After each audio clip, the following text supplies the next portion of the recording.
This is a Tape Deck podcast.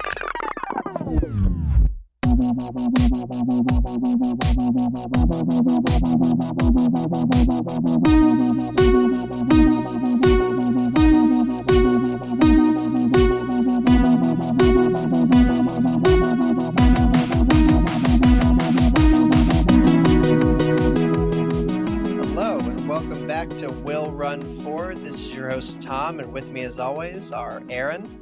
Hello. Michael. Hello. And Diana.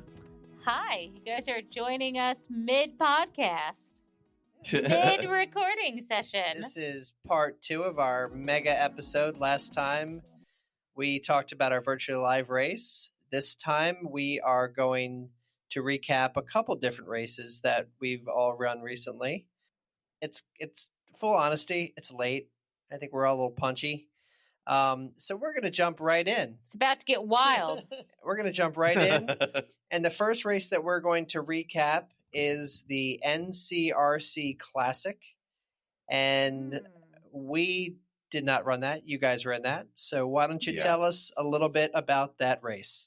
Well, so we were going to Raleigh to see friends, other podcast friends. My friend Colleen, who has a show, The Broadcast, and part of, I don't know if anybody used to listen or watch listen to podcasts, the Lost podcast with Jay and Jack. It's all part of that. She's actually married to Jay, but regardless. There's a lot of explanation. Yeah. So anyway, we were down there for a podcast meetup, in essence. Of which Jamie, Coach Jamie, of Big the honkin' Will Run Jamie. For, Nobody's going to get that except Jamie. the person that Michael calls the P word all the time. And then has to edit it out, even though he yells at us all the time for cursing and having to edit. I never he's called allowed him to. anything. There's no evidence of that. You know, Jamie and I have been messaging a lot recently because she and him are doing an album of Brian Wilson covers, and we're very excited about it. Oh, he loves the Beach Boys. Oh, Yeah. God. You know what his favorite Beach Boys is the Beach Boys shred. On If you haven't checked it out, that's a classic. Oh, God. It is amazing, isn't it? So when you're down in Raleigh, I got to ask, did you go to the Angus Barn? We drove past it many times. It's the most And I looked for a ridiculous reservation, but reservations are hard to actually get there. But I made sure to take a nice little video of it for you as we drove by past. it. Yes, I saw it. I was laughing. I'm telling you, Um, so I'm entering into this HGTV sweepstakes where you win a house, and the house is in that area. So, Oh, really? if we win and we get to move into a $1.2 million home in Raleigh, North Carolina, Oh, my God. we are going to Angus be Barn. regulars at the Angus Barn. I'm manifesting this dream for myself. Oh, my God. Yeah. It's Well, so we amazing. were headed down there, and of course, Michael's like, "Oh, maybe we'll find a race." And he looked around, and I don't remember if he found one further away. And Yeah.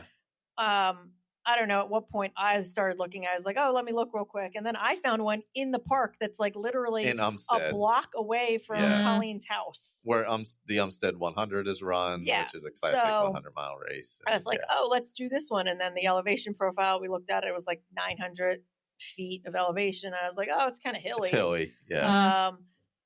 And then, of course, I messaged Jamie because I knew he was going to be at the podcast meetup and said, "Hey, why didn't you run this race with us?" And we know that story. He was supposed to run the 10K, and then Michael called him out and told him he was the P word. So the next thing we knew, Jamie was signing up for the half marathon because toxic masculinity being what it is. I Yep. call it encouragement. You can't Okay. fight the toxic. So, yeah. Small little race, not huge. About 200 The- people.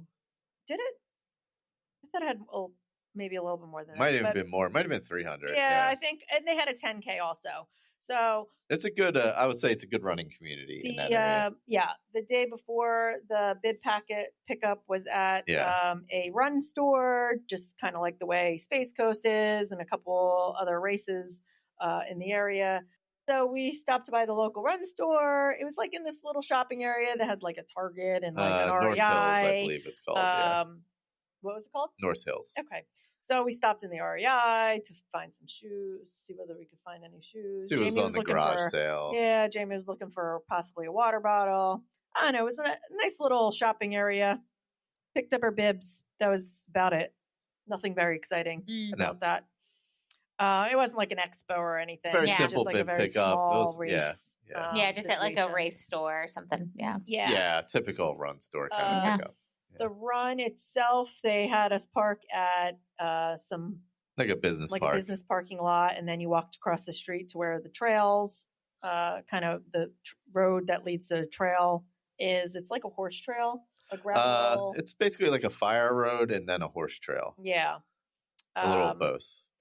So like a gravel road, basically. Mm-hmm. It's outside. You start kind of outside of like an industrial park type area, and then you run down a big hill, and it takes you around into Umstead. How was your race? Good. So I went in it was warm that morning. It was like 70 degrees and super humid, and there was not a breeze. But I was like, I wonder if I can run sub 2 on a really hilly course. And that did not happen. But I was happy. I ended up like at 2:10, and I was like, on this course, that was actually pretty good because it was like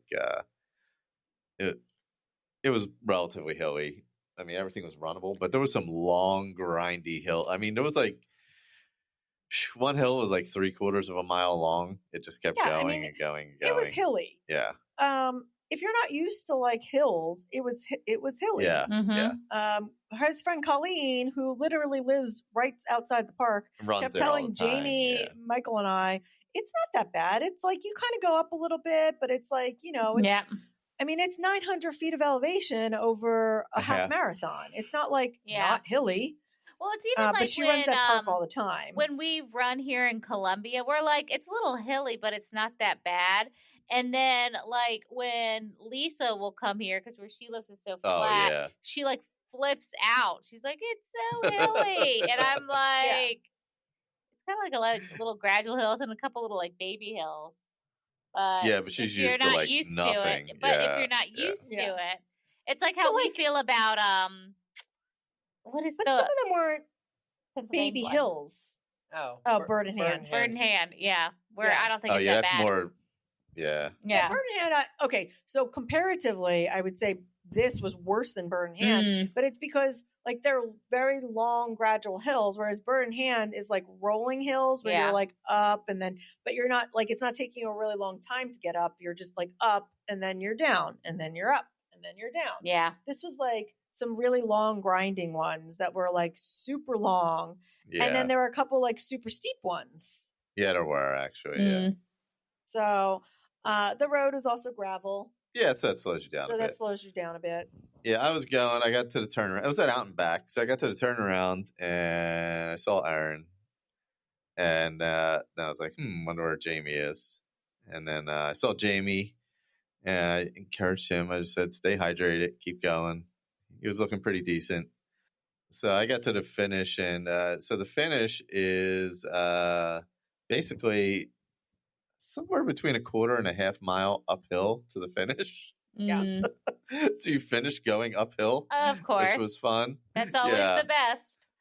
Yeah. So I tried to run all the way up, but I was just like, my calves were kind of done, and it was really hot. So, or not really hot. I mean, this weekend it was really hot. I mean, but it was warm. It was hot. It was still hot though. I mean, it was in the 80s when we finished. Yeah, it was probably around 80 degrees by the time we finished. So it was warm. But yeah, it went pretty well. It was really nicely run. Nice little event. Yeah. But how was your experience? I'm just looking at the elevation really quickly because I think that if I remember, so the last like 1/4 mile that he's talking about, it's probably like a half mile. The last half a mile is 150 feet just straight up. Wow. That is rough.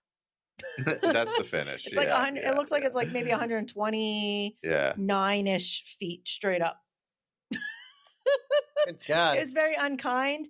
And I remember when we started the race, we went down the hill, and Michael apparently forgot going down this hill because I knew it was coming. So you start the race, you come around the corner, and all of a sudden you're just going straight down. And my knees immediately were like, no, don't run this too fast. So straight down, I was like, in my head, my immediate thought was, mother effer, this means that this is the end of the race because this is an out and back, and I'm going to have to come straight up this hill to finish this race. So I was already mad going into the start of this race. Good God. But generally, I will say that for me, my goal was, I haven't been running any like real distance. So my goal was just to run as much as I could until I couldn't. And I wasn't running super fast. It was on gravel. There was hills. I mean, so there was a lot of moments that I wasn't like running fast. My overall pace ended up coming in like way faster than I expected to come in. Good. I sub 2:30 by like a minute. And considering where I've been, I was not like prepared or expecting that at all. I was totally prepared to be out there for like around 2:40, 2:45 at my best. So surprising myself. Yay! That's awesome. And doing much better than I expected to, because in my head, I kept saying, okay, I'm just going to run like the first half and see how I feel. And then I was still running and I was like, all right, I'm just going to get to like mile 8 and then see how I feel. And then it was like, all right, I still feel okay. I made it my goal to not walk up any of the hills until I absolutely had to.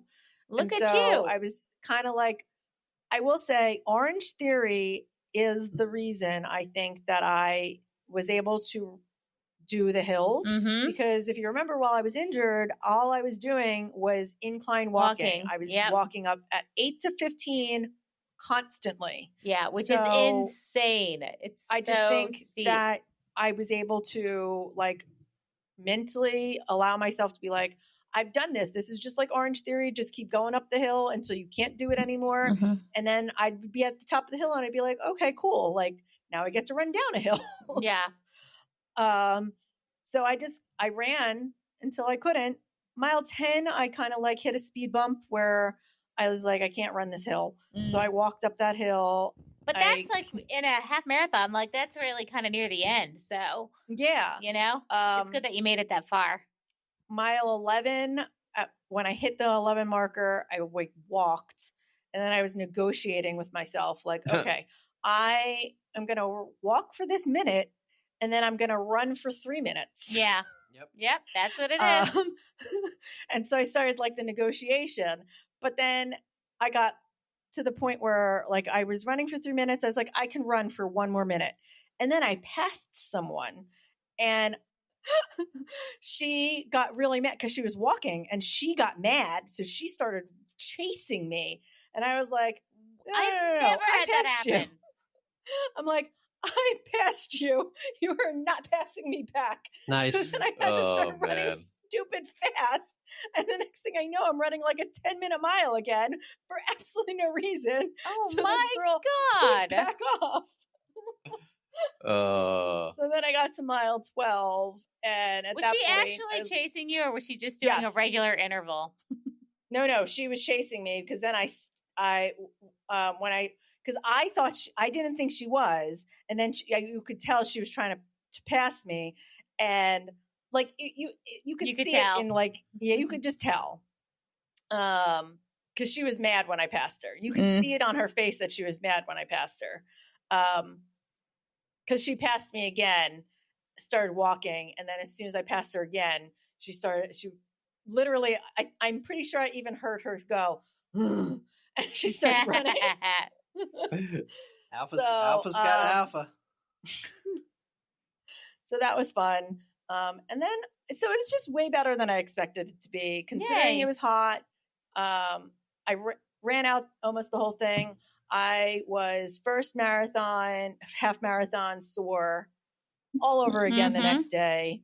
Like, it's a feeling that I haven't had in a long time, where like my legs like were sore, like walking was hard, like things were, because I'm just not used to like running that distance and running the whole time anymore. And the hills. And the hills and the heat. Yeah. Oh, you didn't tell the sparkle story. Oh, I didn't tell the sparkle story. And I was going to say, like, I feel like a lot of the runs that you've done recently have been kind of with like groups of people that are doing running events like that. And all of us do intervals, whether it's 2-in-1s or 1-on-1s or 30-30. So I feel like you've been doing a lot of that when you've been running with kind of like the group as well. So to go from going from intervals to running straight out it's a challenge. Yeah. I do have a funny actual toxic masculinity story. Okay. So I'm running. We're about halfway through the race, and there's these two guys running, and I'm like kind of close to them. I can kind of overhear their conversation, and the one guy's telling like the other guy how he's got to save his energy, and that there's some hills coming, and you gotta conserve, and blah blah blah. And then we get to the 10K turnaround, and he turns to his friend, and he's like, "Yeah, this is right here where we separate the men from the boys." God. I'm like, oh God. That's awesome. What is happening? First of all, it's a half marathon. What are we talking about? Sir, this is a Wendy's. Like, come on. So like, I'm not joking. I had just passed them too. And so like I turned around and I was like, and the women that are here too. And like he kind of looked at me and didn't say anything. And then they like passed me. And like they were still like pretty close to me, and I can hear him talking, and like, he was broing out. And so then at some point I passed him again. Oh no, that was like when I had said that, he turned to his friend and he's like, "Don't listen to the girl in the sparkles," or something. Like it was something like that. Like, "Oh, don't listen to the girl. She doesn't in the sparkle skirt. She doesn't know what she's talking about." And I was like, "Excuse me?" And they passed me, and I was like, whatever. So as I'm coming up towards them again, this next time, I literally yelled, "Sparkle on your left." Look at you. As I was going up the hill, because we were going up a hill and I was running the hill and they weren't running the hill or they were like slowly like grunting up the hill. So I passed them, and then down the hills, they ended up passing me. So we went back and forth like a whole bunch of times. And every single time I passed them, I yelled, "Sparkle on the left." And then you became that bitch in the sparkles. That's exactly what happened. I love it. I love it. That's what happened. And then the best part about it is that around just right after mile 10, where I had struggled kind of up the hill, we came down a hill, and then there was another little hill, and I could tell I saw the guy, and his friend wasn't even with him anymore because his friend had taken off, and this guy who'd been talking all this trash was like by himself. I guess he separated the men from the boys. Yeah, he did. And so I could tell that he had nothing left in him. So as I passed him the one last time, I was like, "Sparkle on the left, see you at the finish." I just like left. There you go. And then he finished well after me because I it was finished, a while. and I came back around, and I was standing there waiting for Jamie when we saw him, and I was telling Michael the story. When I saw him, I was like, "That's the guy." Oh my God. Oh my God. Nice. What a dummy. So, guys, women, men, whoever you are in this world, don't be that guy or that girl. Yeah, like just don't do that. You're running a half marathon for fun. What are you doing? That. Like, what are we doing here? Just saying. This guy wasn't competitive. He was clearly mid to back of the pack. Like, which is nothing wrong with. But like, can we not? I know. Was he just trying to like hype himself up, or like? I don't know. Yeah, I don't know. I don't know. It's so weird. Aaron, it was just like. Aaron, do you remember at Springtime Surprise? It was kind of early. Maybe we were going up a hill. It was like earlier. We were still definitely doing intervals. And somebody in like that one, what's like that? A serious race. Like a serious racer came up like the singlet. middle.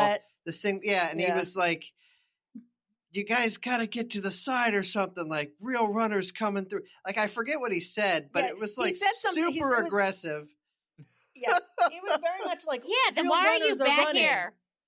Yeah. It was very much like there's real runners on this course or something like that. Oh God! I'm glad I wasn't there. It's a giant roadway. Oh, I yelled. Oh yeah, you did. Yeah, you did. Yeah. It's not like it's a tight course at that race. It's like a 5-lane highway. And it was like we were in a parking lot too. Oh God! Like so where it's it was wider. like wide open. Like, yes, if you're on a tight course, be mindful. But I mean, like, you're on a giant roadway or in a parking lot. I mean, and you're at Disney. Like, what's not with the singlet? Come on. Settle down. I like to yell at people who think a lot of themselves, guys. I'm sorry. That's fine. Oh my God. Anything else on this half marathon? Just really proud of Jamie finishing. Yeah, did a great poor job. Jamie. I felt bad for him. Oh, it was a grind. So hot, and he was hilly, and he was feeling it. And I wondered whether he was going to hate us and Michael for calling him out and running a half marathon when he could have just done a 10K. But yeah, that's I think all we've got on that race. Yeah, it was a fun little race. Yeah. The medals. Actually, the guy, they were like these little plastic medals, like a badge. It was like a wood, like a very thin piece of wood that had like a piece of plastic that was sort of like glued to it. Mm-hmm. And the race director sent out an email. And he was like, I'm so embarrassed by these medals. I'm so sorry. We, with local source, with like the way things are with medals right now and back orders, we saw it around Disney, how they panicked at the end and thought they might not get them in time. He was worried that they wouldn't get them in time. So he went with somebody local who just didn't have any experience with medals. And so they didn't come out great. So it was super apologetic. And so Michael sent him Ragged Cuts contact information. Hey. But yeah, I mean, he was obviously he was an RD who cares a lot about, how his race is run and his race reputation and stuff like that. So we appreciated that. I would recommend the race to anyone who's in the Raleigh area. Yeah, say if you're in that area. Running through Umstead's always nice. Yeah. It's not a trail race, but it's through the park. Yeah. So it's a nice little race. Yeah, there's no single track on it, so it's pretty. Yeah. Like if you're not like, oh, I need trail experience, you don't need trail experience for that. Yeah, kind of no, race. not at all. So very cool. And I checked off another state, so I am officially at 14 states. Look at you. Oh, there you go. Because I had never done North Carolina before. Ah. So I'm here for the tacos. For Taco Mile. It was ridiculous. I would like to say the pictures made that taco look huge. Oh my God. They were so big. How many tacos did you have to eat at the beginning? Was it just one taco per quarter mile? Yes. Okay. I was confused by the videos and the pictures. So why don't you describe what it was that you did? Yeah. So I think we've mentioned this before. It is at Antietam Brewery, which is out. Where is that? Like Hagerstown? Yeah, I think just past Hagerstown. I don't know. It's Maryland. like Western Maryland. Yeah, it's Antietam it's near the Antietam battlefield. Yeah, it's if you're familiar with the Civil War. Yeah, it's about an hour-ish away from us, maybe. Yeah. Okay. We'll see. I'll call it that. So this is the first year they've done the Taco Miler, but we've done the 5K before. And I don't know if we've done their beer mile, but we've done other beer miles before. So typically in the past, it's been a 5K and then a beer mile. And this year they added a Taco Miler. So it is in kind of like most breweries. It's in kind of like an industrial park, an industrial area. And there's kind of one road in, one road out. So we needed to get there before the 5K started because the roads were going to be blocked and we wouldn't have been able to get in. So we had to get in there kind of early. So what we did which, as usual, is always a mistake, is we got there, the 5K started, and we set up chairs in the parking lot, and drank beers out of a cooler while we watched the 5K. Oh my gosh. So that was really good. Tom saved some lives that day. Here's the thing. Oh God! Like I forgot about this. The course kind of comes around the building, and there's one part where this guy parked his truck, and it definitely made like a choke point. Think about like Cone Alley in Disney. Yep. Hold on, let me just. It was a choke point, and part of this curve that runners would come around had a little bit of a curb. And it was giving me such anxiety. So I flagged down somebody and I was like, sir. She flagged down someone in a golf cart. Sir, can we please look? And I pointed out the danger. And I was like, sir, can we please get a cone? And he did. He got a cone. Did you actually ask him for a cone? Yes. Oh my God. I was like, people, because you had to be there. I don't think I'm overreacting that much, probably, but like not that much. And then it was funny because the cone was there, and then they found the guy whose truck it was and got him to move it, but the 5K was still kind of going on when that happened. So when the guy moved the truck, they moved the cone and like stuck an arrow on it to kind of point where people would go. And Tom's like, they moved the cone. That's not where the cone should be. I did all that work. Oh no! And then he was all worked up over the cone again. I'm just saying, safety first. Oh God! But anyways, so then, so they do the 5K, and they do the awards for the 5K, and then they start the beer mile. And there were supposed to be 3 waves of the beer mile, but I think they ended up just doing kind of 2 waves.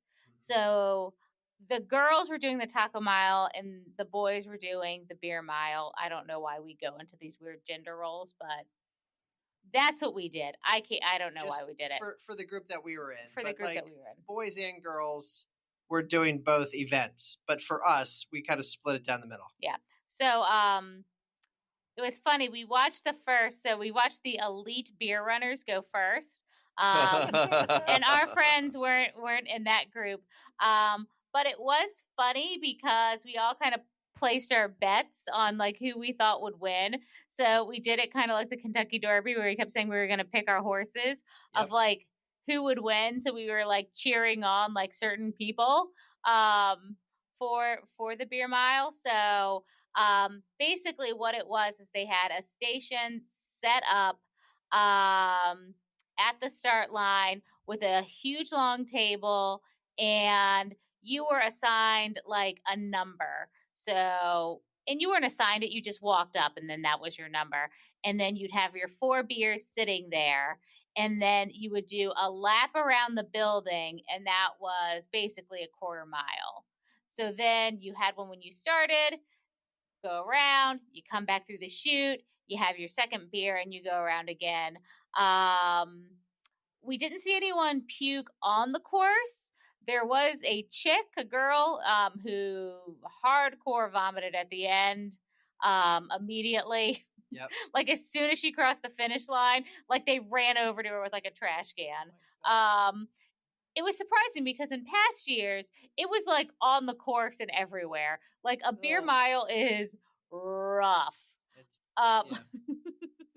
So then the second wave, that's our friends Scott and Ryan were doing it, and we were kind of betting on like who between them would finish. I don't know why. Like I thought they were going to run it together, but I think when you're in the chute, you get like all this like weird nervous energy, and you just decide you're going to struggle alone, because that's kind of the same thing that the girls did as well. And it was funny because Ryan is the faster runner. Because Scott has a knee injury, but Scott's the better beer drinker. So we were like, oh, what's going to happen here? Who's going to chug faster? Like, who's going to chug faster? And Ryan actually finished his beer first, his first beer. We were shocked. We were like, oh my God, this never happens. Scott looks miserable. And then on the second the second beer, that's when Ryan started to slow down.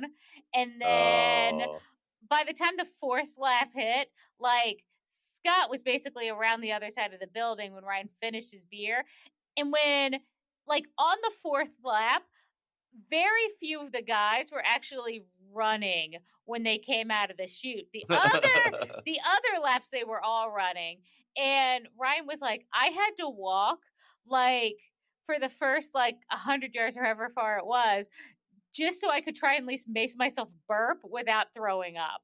Oh, man. Because you have 4 beers in your body. And like 4 cans of beer. Like, so, Yes. And you have to drink the beer and then put it over your head. And if anything comes out, you get like point deductions, like time off your score. Oh, interesting. So you have to finish it. I don't think I could do 4 beers in that short a period of time. And they were doing it. When did the first guy finish? It was like 9 minutes or something. It was definitely like sub 10 for the first finisher. I would never be able to drink that many beers that quickly. Would be my issue. So that's no, let alone the running part, including stopping to chug a beer. So that's what I'm saying. Like, that's insane to me. And so it's so funny because they were all talking about like the strategy of like, okay, they've got all these sections like on the table. Is it better to be like at the first spot when you're coming around the corner, or the last spot so you have a little bit more time to walk without drinking? So it's fun to like see that debate. Yep. But it was funny because the guy that I had picked for the race, who I thought was going to win, his beer wouldn't open, and I was like, damn it. Like, I picked this guy and he gets like the one can that wouldn't open. And somehow he heard like I was like cheering for him, and he was like, did you pick me to win that race? And I was like, yeah, what happened, man? So we had kind of a cute moment. Like, oh my God, that's so funny. Did he know you?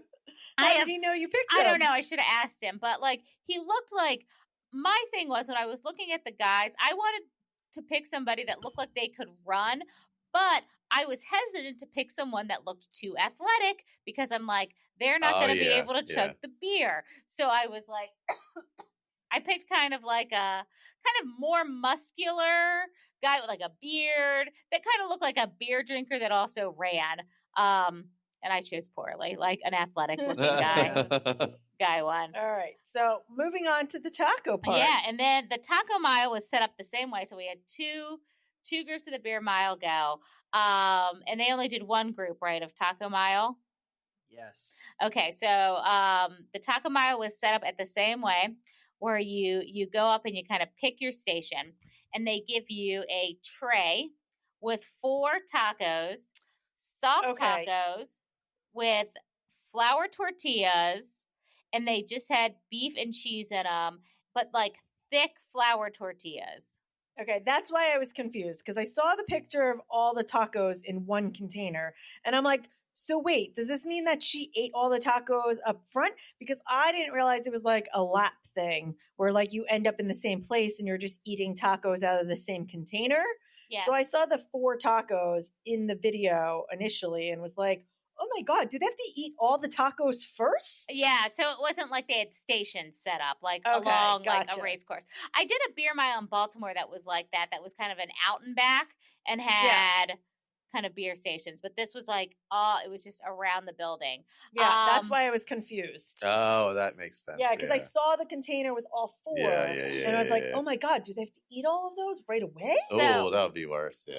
So they did give you bottles of water to have because the tacos were dry, and it was so funny because like the announcer guy was like the people that worked at the brewery tried to eat the tacos, and hardly any of them could get through like 4 of them, is what they said, that they were like so dry and like thick. And I thought that they were going to be like Taco Bell kind of size. That's what I thought. Taco.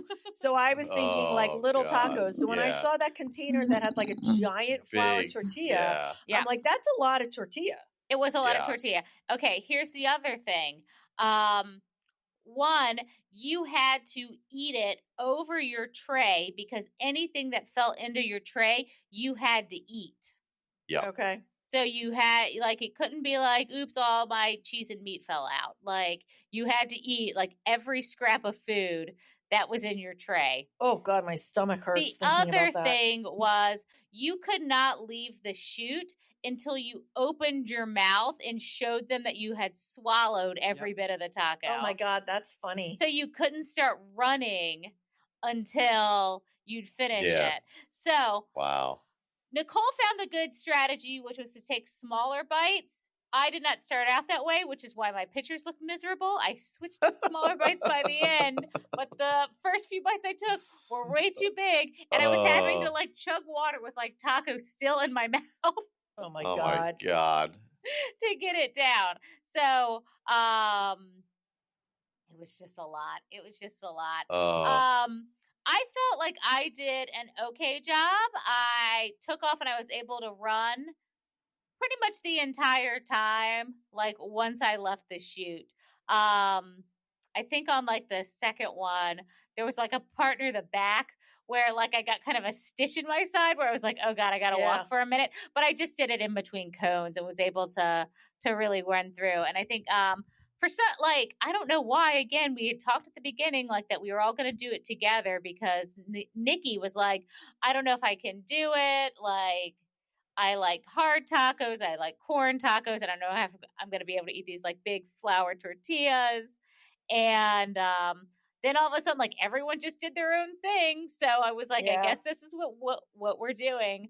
But Nicole finished first and I finished second and then Nikki finished. But your faces looked miserable in some of the pictures. Oh my God. as you know, went and zoomed in on them and then cropped them. My favorite one. It's like the misery of like the donut mile in repeat. It was. My favorite one is like there's one where like Nikki is like leaning over the table looking like she's about to die. It's so good. I cropped her face too and sent them both to you. I'm like, what? You guys look terrible. Because you took a bite and it was like immediately the wrong size bite. So like Nicole got it down to a size. And Nicole's a faster runner than I am anyway. But I was thinking, I was like, oh, maybe if I can eat the tacos faster than her, I could beat her. But she found a strategy quicker than I did. Because I was like trying to shove as much as the taco in my mouth as possible. And that was the wrong strategy. Yeah. I just was surprised how big the tacos looked. And honestly, I'm not a huge fan of donuts to begin with. So, like, it was pure misery. Like, this, it was just like, I feel like I ate too much food. I also probably shouldn't have been drinking beer in the parking lot prior to doing this. Yep. That probably didn't help. It didn't help. But I would do it again. There were people there that did all three events, and they looked like they were going to die. Yes. Oh my God. Like, so they did the 5K, the beer mile, and then in less than 25 minutes, maybe, then they went directly in the taco mile. I mean, I could see doing the 5K and one of the other events, like 5K and taco mile, the 5K and beer mile, done. But after 4 beers, you've got all that liquid just like in your stomach, and now you've got to go and shove 4 tacos. I could not imagine having 4 beers before doing that. It was so funny because even like after the beer mile, like after like so then the boys watch us do the taco mile, and you get, of course, a beer ticket to go inside and get a beer, and like Ryan was like, I don't even know if I could drink like a full another beer right now. I am just so physically full of liquid. Yeah. So we said next year we're probably going to I would do the taco mile again. I thought it was really fun, and now I know a better strategy. I would do the 5K and the taco. So how long did it take you? Oh, how long did it take me? 13 or 14 minutes maybe?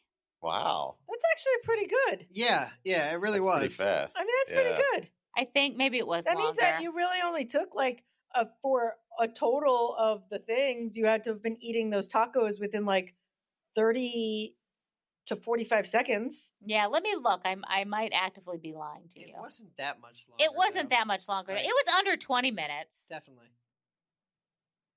But because it all was happening really quickly. And you know, I was nursing my foot, so I was just a spectator, which was both good, and I definitely got FOMO. Like I was like, yeah. Which one were you going to do if you had been doing it? probably the beer and the taco. Oh God. But No, now, well, you but had now- basically had a bid for we had a bid for you for the beer mile. yeah. That's really. But I was think kind of still, interesting. I was definitely hobbling around at that point. Yeah. But next year, there's always next year. Yeah. So again, we've done it before. And the only reason why we didn't sign up for the 5K is because when we registered for the Taco Mile, it wasn't clear about like when all the events were taking place. So like we didn't know logistically like what you'd be able to do. Right. And I knew I wouldn't want to do a Taco Mile and then run a 5K. So, Oh my God, there like, was a lot of people that. Yeah, it was big. I thought it was a big race Yeah. for There was like a small little location. 352 participants Mm-hmm. over all the races. That's pretty big for being like a little like brewery run. Yeah, Right. and they just did bid pickup like the morning of. You get a pint glass and a T-shirt. Yeah, It was cool. it was good. That's cool. So I guess the last race we want to talk about is the first state 25K put on by Beast Coast Productions, Yes. which you guys both did. Michael, how was the Beast Coast 25K? It was good. It's very hot. Oh my God. It was so it's the day after our virtually live race where it was 95 degrees and it was 90 well, it was 80 degrees at the start. It wasn't.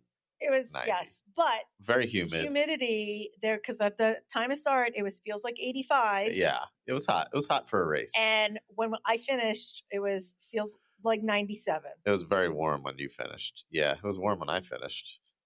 So it's at the First State Historical Park, National Historical Park in Delaware. Mm-hmm. Of course, the first state. Not too far from us. They have A little less than an hour. It's what, a 10K, 25K, and 50K? Yep. Would have been a good day for the 10K. They had a number of DNSs. Yeah. With the because of the heat. heat. Yeah. And they also let you, we got a message the day before that said that they would let you drop distance. So if you came around, even if you were out on course and you came around finishing the 25K part of it, and you didn't want to go out for the second loop, they were going to credit you the 25K. And there's like a turning point for the 10K, so you could decide whether you were going to continue on to the 25K or make the just turn take the 10K. and just do the 10K. Gotcha. Well, that's good. So they were letting us drop distances. Yeah. Yes, which was a smart call. So Yeah. they did have a lot of ice on course. I was able to. Yeah. It was a good race. So Megan was running. Some other people we know are running. I started out with. I was with Megan at the beginning, and I kind of stayed with her for the first mile to two, or like within distance of her, seeing her and all. But the hills, I was like, it's way hotter than I thought it was, and like I was getting that like heart pounding and heavy breathing because it was so hot. And I'm like, yeah, and the elevation profile. I Yeah. mean, we did. I think it was 1,800 feet of elevation yeah, over yeah, 15.5 in the miles. 15 miles. My I was God. like, I think I'm just gonna dial it back because this is like it's hotter than I think I'm really used to right now. I don't want to. So Yeah, I mean, we had no heat training. Yeah. We literally, like 2 weekends ago, we woke up and feels like 39. Yeah. true. So it went pretty well. Anytime it was a water crossing, I got wet, cooled off in Yeah, it, which there was were nice. a few creek of crossings. those. That was nice. Anytime an aid station had ice, I would get the cup of ice, put it down my shirt front and back, and the vest would hold it in place, like right over my heart and in my back, so it kind of cooled my whole body pretty quickly. Yeah. It wasn't great because the ice was directly against my skin, but it was better than not having ice. Yeah. Yeah. There was some area where it wasn't. There was like some marking issues, like Oh, like between mile 8 and 10. And thankfully, I was with like 2 other people that I know are pretty seasoned. And we worked our way through it. Yeah. I don't know these 2 people, but I've seen them at other races and are older, and I know they are pretty experienced trail runners. So we all kind of figured it out together pretty easily. Yeah. But there's this one section. So I'm running. I'm feeling pretty good. It's like mile 11-ish. I'm like, oh, I feel okay. I'm going to, I was running some downhills. I ran downhills pretty hard and all. I come out of the woods. I make this right turn, and it's a big, wide open field going straight uphill. Oh, God. In the dead sun. No. If you watched my stories, and I'm like, if you watched my stories, it is where I told you guys you would find my dead body. Oh, my God. It was just like totally exposed, walking up the grass hill. It's called the Bluffs, apparently. There's a disc golf course out there. And yeah, it's called the Bluffs because we were told about the Bluffs as we were on my journey. Yeah, I didn't hear what they were called. So wide open. Yeah, very hot. That was a long walk to the top of that hill where there was an ice cooler with water and other drinks. And Fireball. So I had water, ran down the hill, finished it off. And then just maybe the last like mile and a half, I was like, I'm just gonna I don't really have a time goal here. I am going to be smart and just kind of like run and hike a little bit and just take it very carefully. Well, like with all races, I mean, this one, to be fair to this one, it was very hot. It did end on a downhill. The downhill it was awesome was downhill. Kind of like grassy. So when you first start the downhill, it's not the greatest downhill, but that's only like the last 0.2 of a mile. Yeah. Prior to that 0.2 of a mile, uphill, it's a straight uphill. Like what is with these races that end their last mile on these stupid hills? I don't know, but I got to the end. I was hanging out, talking to everybody, getting drunk, getting tipsy, waiting for Erin and Emily to finish, and Megan finished about 15 minutes or so ahead of me, maybe 18 minutes, something like that. Really? I thought she was like 5 or 10 minutes behind. I don't know, maybe. It might have been closer than that. I don't know.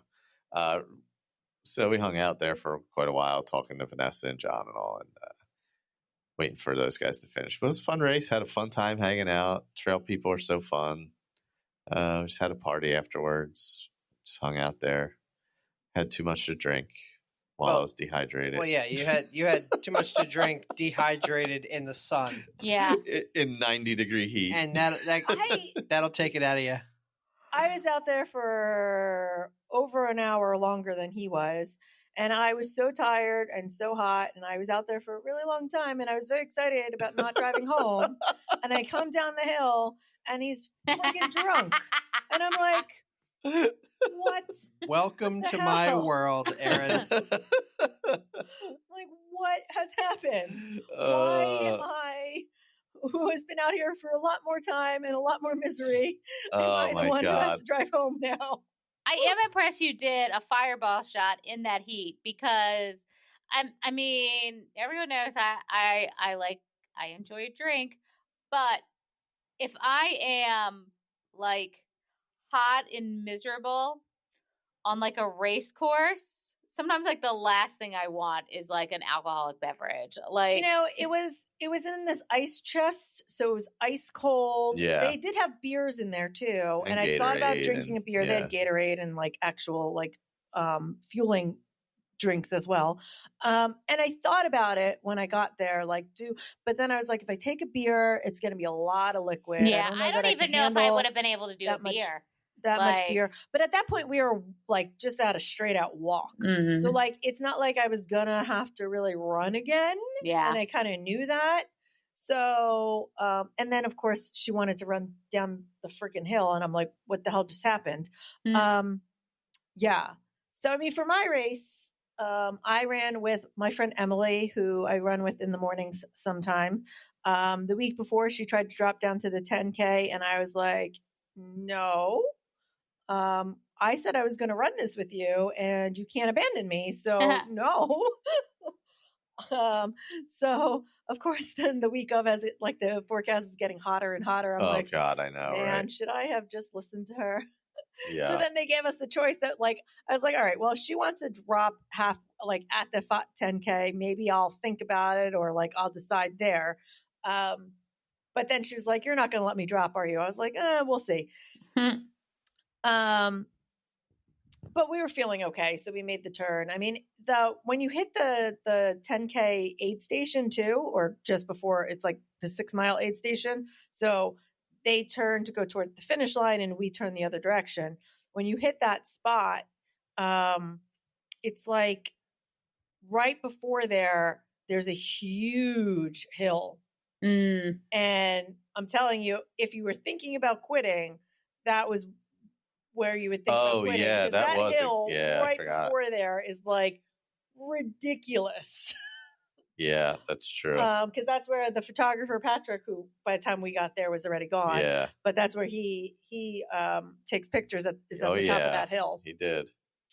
But yeah, it was for Emily's first real like trail experience. Like she did the Beast Coast. What is it? The Christmas in the Pines, which is like a 4 miler, but it's kind of like flat, a very flat, sandy trail. Not like any route. There's not really any roots. It's not like any rocks. There's nothing technical about it.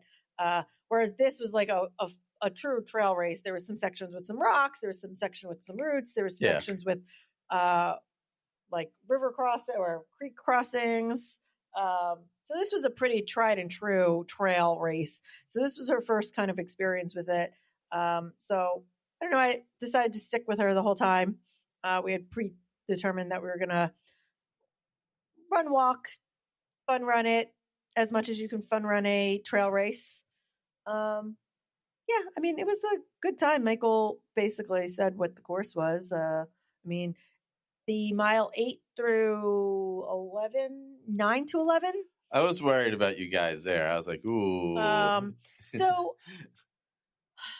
we're really not sure what happened because John, when we were talking to him after the race, and I did notice that there was a pink flag on the ground.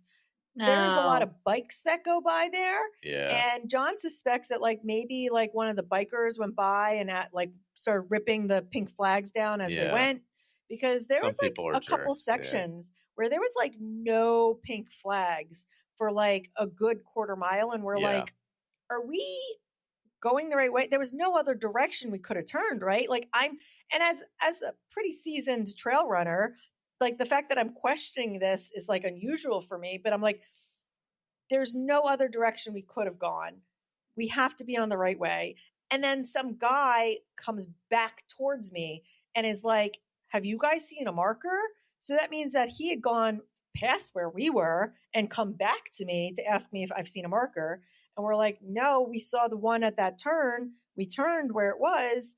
And he's like, all right. And then he took off and kept going. So we're like, okay. So then I took out the map, like maybe I was supposed to do maybe we were supposed to go up and I just didn't see it. So I have like the map on my phone. I'm trying to figure it out where like the blue dot is, where we are. And a girl that we had kind of gone back and forth with came up behind us and was like, oh, I went the other way. And that's definitely the wrong way. Gotcha. So she's like, this is definitely the right way. So we're like, okay. Oh man. So we kept going. That is my nightmare. I would be so freaked out. And poor Emily has a little bit of like that kind of anxiety as well. Yeah. So she was having anxiety about it. And I'm trying to like look at the map and like, she's like, are you sure we're okay? I'm like, no matter what though, the entire time, we were never super far away from civilization. So I figured like the worst thing that was going to happen was we would just get off the trail once I had the map up. But I didn't pre-download the map, so I wasn't sure if I was going to be able to get the map like that. That was like kind of part of the. Yeah, I mean you're in Wilmington, Delaware. Yeah. You're not like in the middle of. But that was like part of the situation. Was I didn't know. I mean, even in some of our trails, it can get sketchy on service, even though you're in in perfectly well serviced New Jersey. But I mean, you would come across a road at some point. Yes. I mean, you're not like in the middle of nowhere. Yeah. But when I first realized that we might be lost, and I was like, I don't have the map downloaded. I was like, hopefully I can download this map. But yeah, so there was like 3 times that we were like, are we going the right way? we can just keep going and hopefully we'll figure it out. Yeah, that's basically what I did. And we figured it out. I mean, we didn't end up actually getting lost, but there was just those moments. And then we did talk about it at the end of the race. The creek crossings were nice and cool. I mean, it was just hot. It was blazing hot. Where he talked about where the bluffs were, right before we'd gotten there was a woman who we were going back and forth with too. And she was talking, she had done the race the last year, and she was like, oh, when you get to the bluffs, you'll know it. It's like there's no like protection from the sun at all. And she was like, she said something about, like how bad it was. And we were kind of near her, and we got to a spot where there was like a clearing. And Emily was like, is this it? Is this the bluffs? And she heard, I said, because I hadn't done the race, I was like, I don't know. And she heard her. She turned, she's like, no. When you get to the bluffs, you will know that you're at the bluffs. We're like, okay. And we turned and we went up the hill that Michael was talking about. And both of us turned to each other and we're like, this is the bluffs. Because it is just wide open field, sun beating down on you. There's this beautiful little like stone wall that is next to you as you're going up this other part of the hill. And then there was the wonderful cooler full of ice and goodies. I don't know. From there, we kind of mostly walked it. I knew at some point we were like, oh, maybe we could do a sub 4. And then I was like, there's no way we're doing a sub 4. And then at one point I was like, there's no way if we keep walking like this, we're going to do a sub 4:30. And she's like, do we care? I'm like, I don't care. She's like, all right, well then we're just going to keep walking. So we walked, and it was a 4-hour and 36-minute jaunt through the woods with my friend. It was fun and awful at the same time. As I came through at the finish, Michael was there, like right above like one of the like little downhills, and because he'd been drinking, he was he like super friendly and like happy to be around people because he's drinking? Yes, it was weird. And so I could tell that they were drinking because we could see them at the top of the hill. So as we were coming around the hill, I could tell that they were all drinking. So as I'm coming down, I'm yelling, where's my beer? And of course, Michael had like his beer. So he like handed me off his beer as I went. And I have actually, I just saw it a little while ago. I have a good finish line beer picture. Nice. So that's fun. Nice. Yep. Yeah, you did get, it was a hard lemonade from Cape May Brewery. Yeah, it was really good. Oh, it wasn't a beer. That's right. It was a hard lemonade. Oh, good. Cape May's so good. It was delightful. Cape May's amazing. It was so delightful. I was not sure what I was expecting because I had no idea what he had handed me. So I took a sip of it and I was like, this is very refreshing. Yeah. It was very nice. Yeah. It was a good choice. Yeah. We hung around. We talked to Vanessa and John for a little while more, watched a couple more people cross the finish line, and that's about it. Yeah. Do very much recommend the race, though.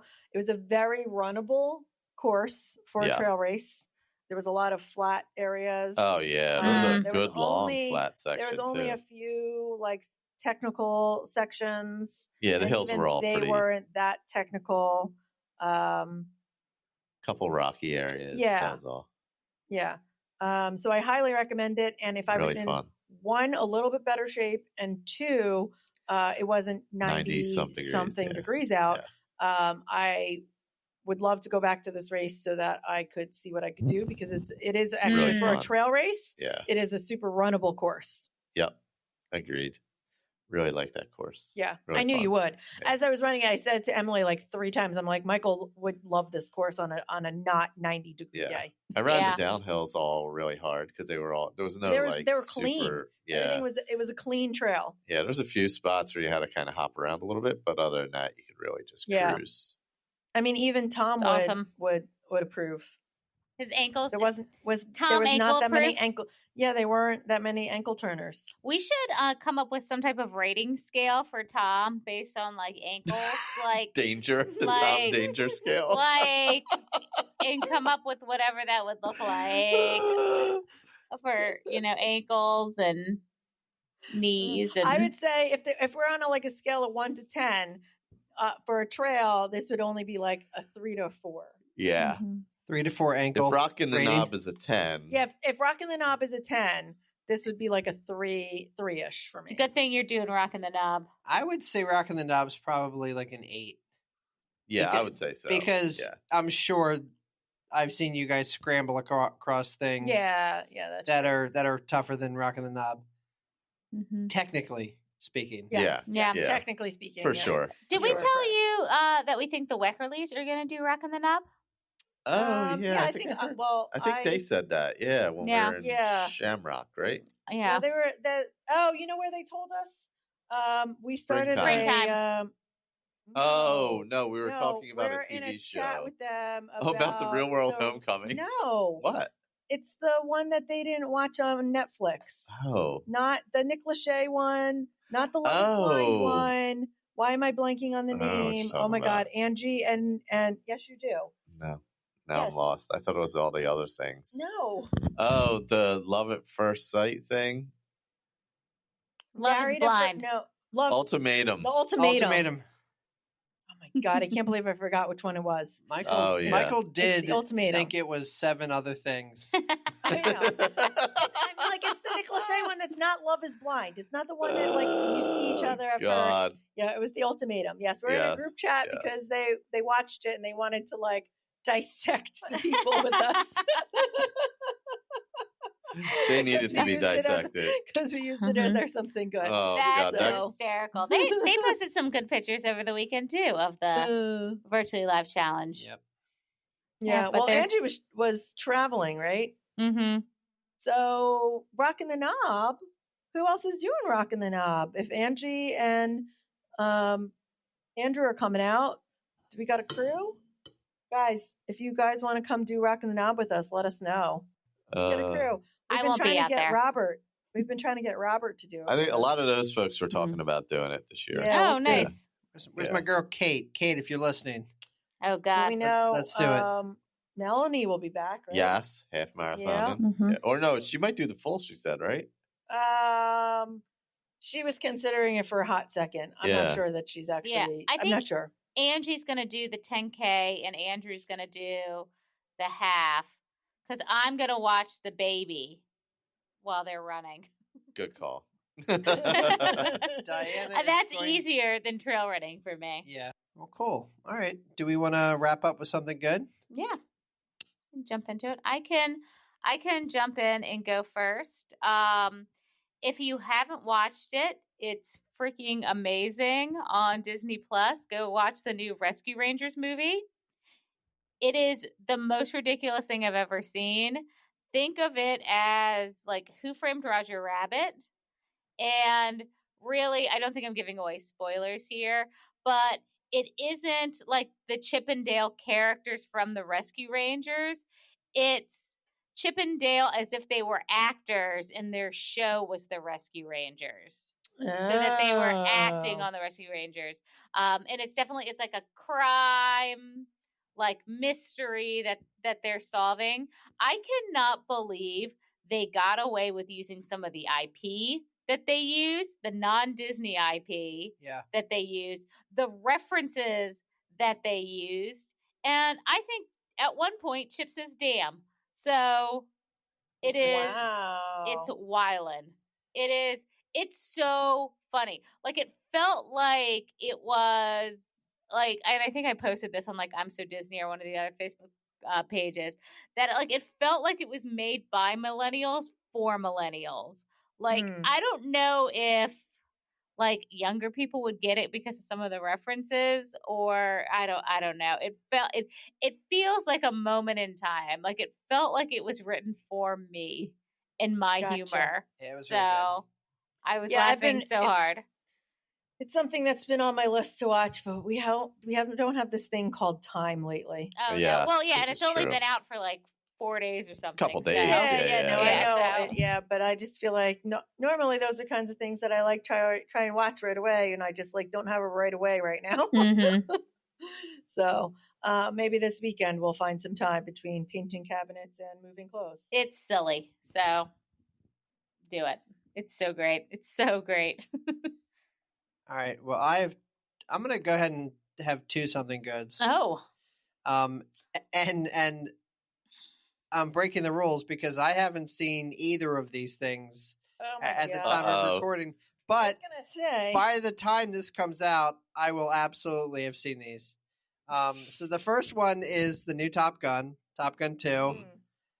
It's getting really good reviews. I can't imagine it is. I cannot imagine it's that good, but man. I've heard some really good things about it. Yeah, surprisingly. I cannot believe it's got good reviews. Like, are people just like weirdly nostalgic about it, or is it actually good? I think it's some of that, and it might be actually good, but time will tell because I definitely want to see it.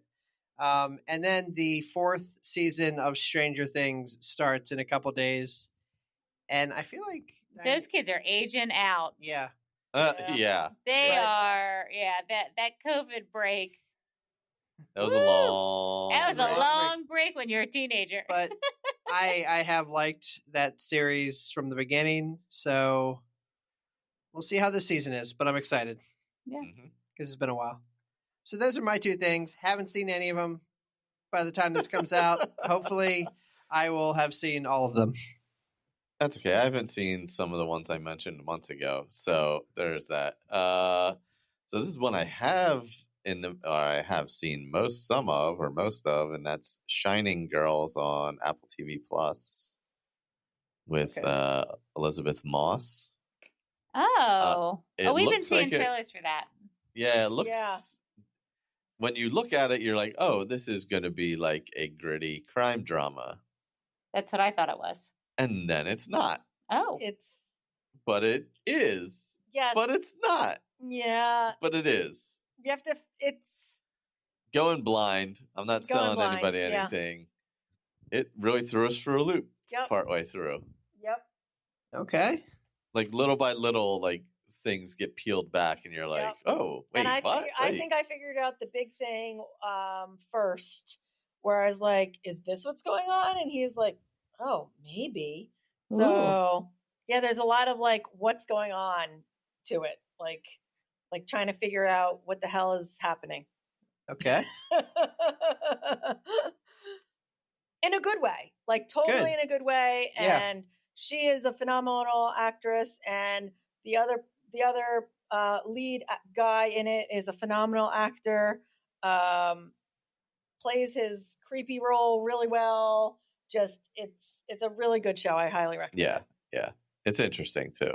Can I steal that as my something good also? Because I don't have anything written there. We literally watched nothing else because we have no other time in our lives. That's true. We watch Iron Chef every night. Aaron, we've been recording for 3 hours. Yes. And you didn't come up with something good. How about our amazing listeners for... I always go that way too. You do. Whenever we do a sentimental you get sentimental. Episode, I always talk about how amazing our listeners are, and everyone who tagged us and joined me on Zoom and just lit up my weekends and my life. Run friends are the best friends, guys. Running with Emily this weekend was really good. Yeah, run friends. Run friends are the best, and they are always something good. There you go. Perfect. Okay, well, thank you everyone for listening. Please continue to interact with us on social media.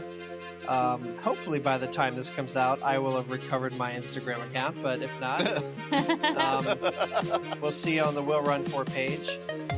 Please share the podcast with your family, friends, all that good stuff. We want to hear from you.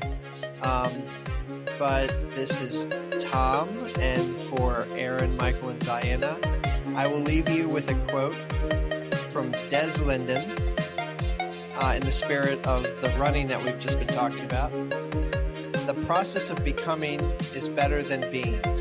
Set big goals and learn to love the work that gets you to them. Even if you fall short, you'll still be winning. Oh, it's true. Des is a wise woman. Very true. Diana didn't even troll him about that one. I know. We're tired. It's very late, everyone. I just got nothing. I just have nothing. That's it's what happens very after late. 3 hours of recording. All right. Goodbye, everyone. Bye. Bye.